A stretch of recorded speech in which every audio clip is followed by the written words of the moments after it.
Hi every one, welcome to good reviews channel.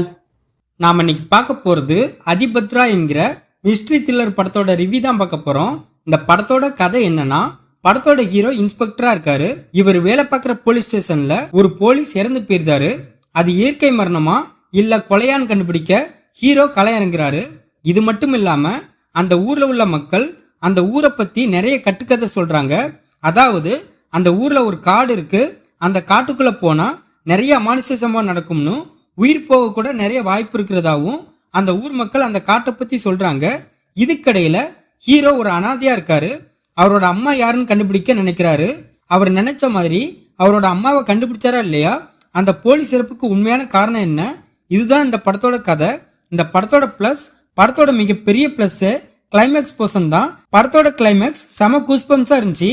அதுலயும் படத்தோட villains ஆகும்போது ஹீரோ காந்தார கெட்டப்ல செம மிரட்டலா இருப்பாரு. அதெல்லாம் படத்துல பயங்கரமா இருந்துச்சு. படத்துல விஸ்வநாத்னு ஒரு போலீஸோட மர்டர் கேஸ ஹீரோ விசாரணை பண்ணுவாரு.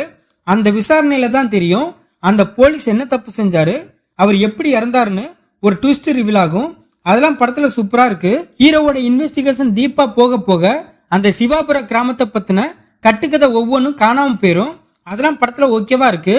ஹீரோ தான் யாருன்னு தன்னோட அடையாளத்தை கண்டுபிடிக்கிற சீன்லாம் படத்துல கொஞ்சம் எமோஷனலா இருக்கு. படத்தோட செகண்ட் ஹாஃப் ஓரளவு இன்ட்ரெஸ்டிங்கா இருக்கு. படத்துல அந்த சிவாபுர கிராமத்தை காட்சிப்படுத்திய விதம் படத்துல அழகா இருக்கு. படத்தோட ஹீரோ போலீஸ் கதாபாத்திரத்துல நீட்டா நடிச்சிருக்காரு. இதை தவிர படத்துல நடிச்ச எல்லாருமே எந்த குறையும் இல்லாம நல்லா நடிச்சிருக்காங்க. இந்த படத்துல தேவையில்லாத மாசீன்ஸ், லவ் சீன்ஸ் அப்படின்னு எதுவுமே இல்ல. படத்தோட மியூசிக் படத்துக்கு ஏத்தமா இருக்கு. இந்த படத்தோட மைனஸ், படத்தோட ஸ்கிரீன் பிளே ரொம்ப ஸ்லோவா இருக்கு. அதுலயும் ஃபர்ஸ்ட் ஹாஃப் ரொம்ப லைங்கா இருக்கு. படத்துல காந்தாரா சாமி வார சீன் கிளைமேக்ஸ்ல தான் இருக்கு. அந்த ஒரு சீன் மட்டும் படத்துல இல்லனா படம் ரொம்ப மொக்கையா இருக்கும். படத்துல ஹீரோ கேரக்டர் தவிர மத்த எந்த கேரக்டரையும் ரைட்டிங்ல ஒழுங்கா டிசைன் பண்ணல. படத்தோட எமோஷனல் சீன்ஸ் நம்மள அந்த அளவு கனெக்ட் பண்ண வைக்கல. அதுலயும் குறிப்பா ஹீரோ தன்னோட அம்மாவை மீட் பண்ற சீன்லாம் ஏனோதானம் தான் இருக்கு. படத்துல ஹீரோனி ஒரு ரிப்போர்ட்டரா இருப்பாங்க. கொலைக்கான காரணத்தை கண்டுபிடிக்கிறதுக்காக சில விஷயம் பண்றாங்க. அதெல்லாம் படத்துல சரியே இல்ல.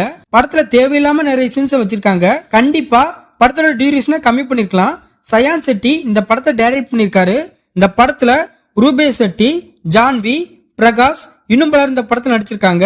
மொத்தத்துல இந்த படத்தை பார்க்கலாமான்னு கேட்டா ஒரு பிலோ அவரேஜான மிஸ்ட்ரி த்ரில்லர் மூவி பார்க்க நினைக்கிறவங்க இந்த படத்தை பார்க்கலாம். இந்த வீடியோ பிடிச்சிருந்தா லைக் பண்ணுங்க, ஷேர் பண்ணுங்க, சப்ஸ்கிரைப் பண்ணி சப்போர்ட் பண்ணுங்க. Thanks for all.